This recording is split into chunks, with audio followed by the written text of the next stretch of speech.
Our next topic, we're looking at an issue that remains a pressing problem for the continent, the fact that people still go hungry and what needs to happen in order for Africa to feed itself. The video that we're about to show you now was released with this year's African Human Development Report by the UN Development Programme to set off this new discussion. Sorry, perhaps we'll continue minus the video. I'll introduce my panel. Amos works for the farmers network Agri-ProFocus, which provides farmers with an online platform to share information and trade. Next to Amos is Kahumbu Stephanou, who is the founder and CEO of Green Dreams, who creates solutions for smallholder farmers in Africa with an emphasis on increasing soil fertility. Her mobile and web application, iCow, won an Apps for Africa award. I think that thereafter we should have Arap Bett, chairman of the East African Grain Council, which has all sectors of grain production as its members, producers, traders, processors. Mr. Bett is himself a farmer and a candidate for governor in his home county in the forthcoming elections. So the very best of luck to you when the big moment comes. Last on our panel, we have Mitaru.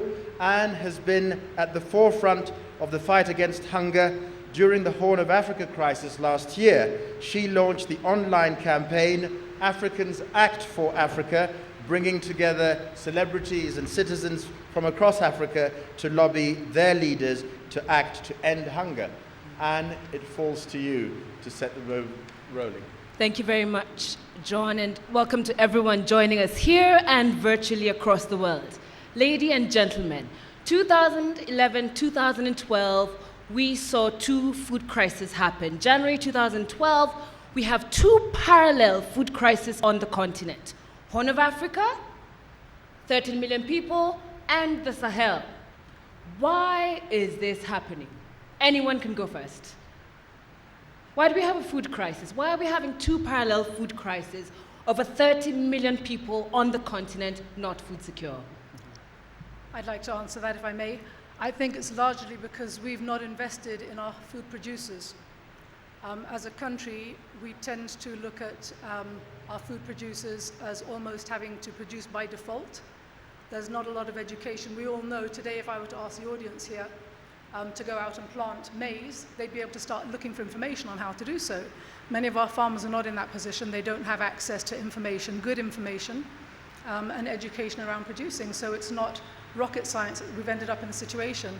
Added to that, most of the support we have been getting is support that has degraded our soils, or most of the information, or most of what the farmers rely on. So fertilizers, pesticides, we've been producing in a very non-sustainable way. We've been degrading our soils over the years, and our land is not as productive as it should be. So it really isn't rocket science. Amos, Judah, do you agree with that, or do you have a variant view? Yes, I totally agree with him. But in addition, I also think we have mismanaged our environment. We have cut down our forests such that rivers have gone dry. Right. We have let the rains wash away the soils, the fertile soils, so that the land has become unproductive. And when rivers dry, pastoralists do not have water for their animals, so they die. So I think we also need to really manage our environment. Right. Judah? Well, I would like to add that besides what has been said, we are rain dependent in our agriculture.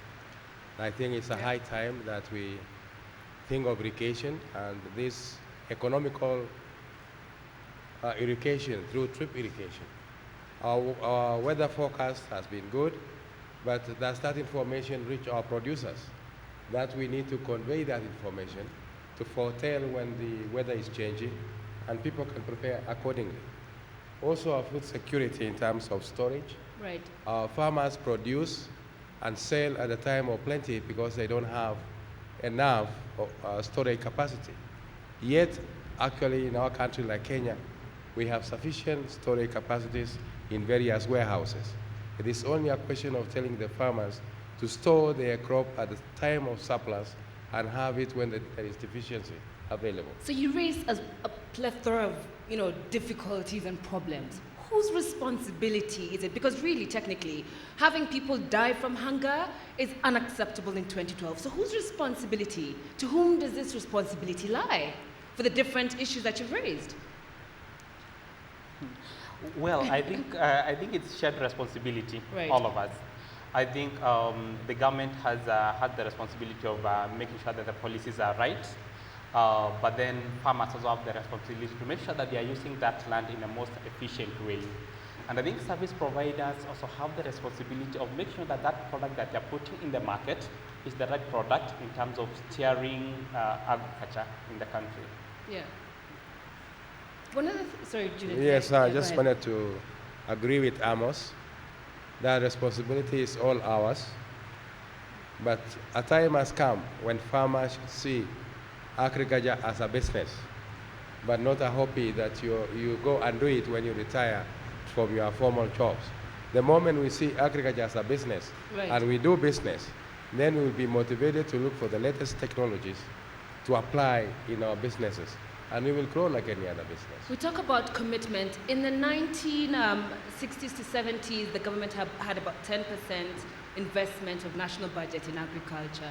Today, it's a little bit over 2.85%, which is about 58 billion shillings. Granted, the government has, there was $5 billion shillings for the famine relief. There was money put in for irrigation. While we say it's a joint commitment and farmers need to see, farming as a business and not a hobby, what's the role of government in ensuring we're investing in our farmers? What I tend to see is that agriculture has largely been left to the NGOs. The government has taken a step back and relied on many different NGOs going in there supporting the farmers. And I think that the investment from government should look at what the farmers actually need. There's a lot of investment going into other sectors. I'll take one example is the ICT sector. Konza City, or an entire park city being built for the agricultural for the ICT sector, because it's known that the players in that sector need infrastructure. The smallholder farmers, unfortunately, have to invest in absolutely every element of their infrastructure, and I think that this is wrong. I think that we need to look at government getting new ideas and revamping the way they think about agriculture, perhaps putting up agricultural parks where they will bring a bundled services and products into a park where farmers can literally come in and plug and play and learn from research, learn from processing. I think that the smallholder farmer, in order to increase his income, he's limited to the size of land. Culturally, he's not, our land sizes are getting smaller, and we cannot go the route of moving the small-scale farmers on the side so that we get bigger tracts of land. So we have to work within these confines. And there's two ways: increasing productivity or increasing income from that productivity, which is now looking at appropriate value addition.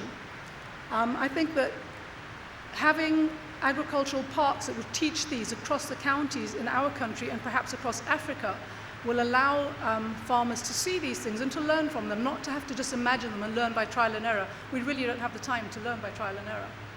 I'd like us to talk a little bit, Amos, and you can segue, that segues very well into what you want to say probably. And I want to know, what are the digital solutions, the tech solutions that you are working with, or different tech spaces you're working with to improve the food security situation, for example, in Kenya?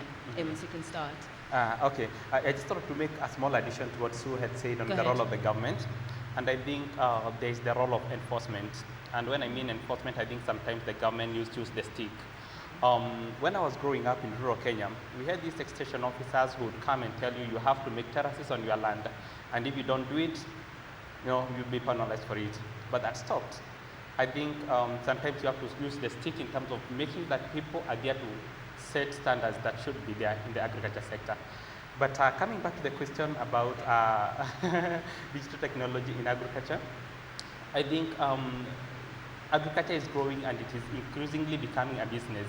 And technology has come to aid it. And one of the very strong tools that I've seen being used in agriculture is the Facebook, the social media, whereby I have my network of friends, and whenever I'm looking for a particular product and service, I'm able to just post it on my Facebook page and tell friends, do you know where I can buy product A, B? And because I have this network of over 500 friends, at least one or two of them will be able to come back and tell me, yeah, and point me in the right direction. That's fantastic. Sue? I developed the application iCow. One of the features on iCow is actually an educational feature where farmers subscribe and get 3 SMSs a week around right now the value proposition of the cow, but it teaches farmers best practices in dairy farming. What I've seen after 7 months of farmers being on the platform, they claim through a survey to have got an increased milk yield of between 2 to 3 litres per animal. And I think that using mobile services like this, we can actually really accelerate productivity in the field. But I'd also like to caution that on the flip side of that, if we get the wrong applications accelerating, we can tip this upside down, and we may even mine our soils completely and end up with a worse situation than we have now. Right. Judah? Well, at East Africa Grain Council, we have developed a management information system. We have a website, Ratin, which gives farmers, producers, and processors the prices within the region of Eastern Africa. Just by sending an SMS or visiting the website, you can know the cost of maize, for example, in Rwanda or at the border in Busia or down to Mombasa. That helps the farmer to know how the products are selling, and they can call for competitive marketing wherever there is a place. We also, at the same time, use GIS promotion for crop estimation and weather indexes, and do inform producers the right times to plant. That technology is available also via SMS. So we're using mobile technology very well. Fantastic. We also have a platform we call egtaafrica.org, which is a trading platform. You can place your order as a processor online with a well-known supplier. At the moment, together with the government of Kenya, we are preparing a bill for warehousing receipt system. And this goes back to what I was saying, that farmers would be encouraged to store their crop at recognized and registered warehouses, get a receipt which becomes a collateral, and they can use it in the banks to borrow and go back to farm. And then they can dispose the product at the right time when the price is right and when there isn't overproduction at that moment. Fantastic. I think there's solutions such as this and other solutions that are out there that provide such an enrichment for farmers and farming stakeholders towards ensuring that they're better placed in providing what is so urgently needed. I would talk about a little bit, Africans Act for Africa was a platform that had an online campaign called #LastFamine. Famine was declared in Somalia, and we're like, enough. African leaders and African citizens need to be part of the conversation in crafting a solution to saying end to hunger. And we got 2 heads of state to listen to us over Twitter. And I think that's our main push now. And we're just saying, as Africans, we need to be part of our solutions on the continent and in the diaspora to say enough. No one else should die from hunger. John, back to you. Perfect timing. Ladies and gentlemen, thank you very much. I think we're going to try and retrace the video that went missing. Watch the video, and then you'll see me back here to introduce the next topic and a new panel. Let's try again for the video insert. Food security is absolutely essential because the first thing that a human being needs other than air is food. And that provides a foundation for their ability to grow and be productive individuals.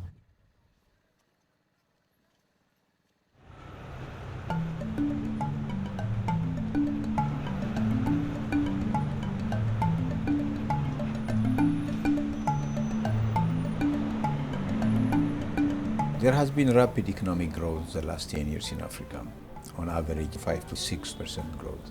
We just simply cannot afford asking for food aid or begging for food at this stage of human development.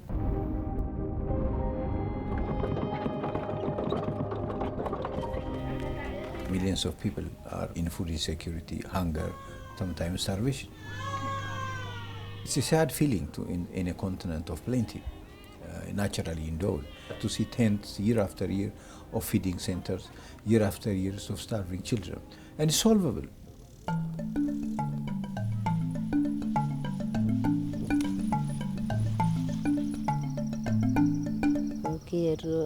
Kimbung'a tenabo olturrur neaku faida kiyieu. Neaku naa kitadua ajo tenikiturr olchamba laijo ele nikimbung'a yiok kira naa olturrur naa kekidol ajo eendelea yiok aya yiok eneedo. Kitang'asa naa apa aas isiaitin oonkishu, ore peemut inkishu olameyu nikiyiolou, kake ore naa peekinteru enturore nisaidia yiok irkijanani laijo ntae aidumisha yiok matayiolo ena siai naleng amu mikiyiolo naa apa peekinteru. The first step in expanding Africa's food security is going through expansion of rural infrastructure particularly. It has abundant arable land, but this land is not in production. If you have a community that has adequate access to nutrition, that community will also have the ability and the energy to produce more food, but also to diversify the activities into other economic areas.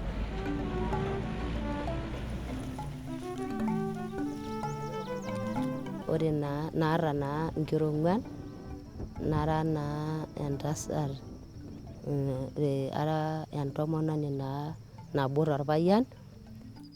Adolta ake naaji ajo kidimayu peyie eponu aaku inkulie irmalimuni enaa taata entito amu kidimayu peeku emalimui enaa osiligi nanu laata.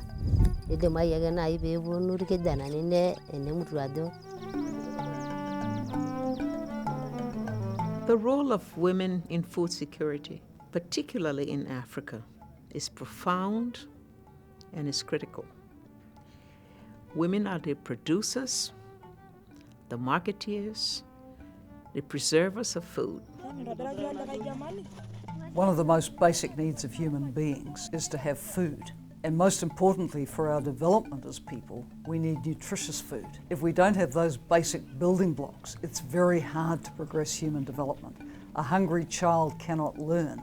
Hungry adults cannot be productive. They can't be engaged in their society. So meeting people's needs for nutritious food is so basic to human development.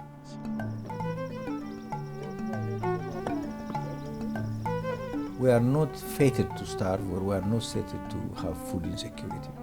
With dedication, with coherent policy, food insecurity is solvable. The ingredients are there, the technology is there, the science is there. So it's a harsh paradox for us to have such kind of surface and underground water, to have such kind of natural endowment, and not to be able to face and change the reality. It's possible to change the reality.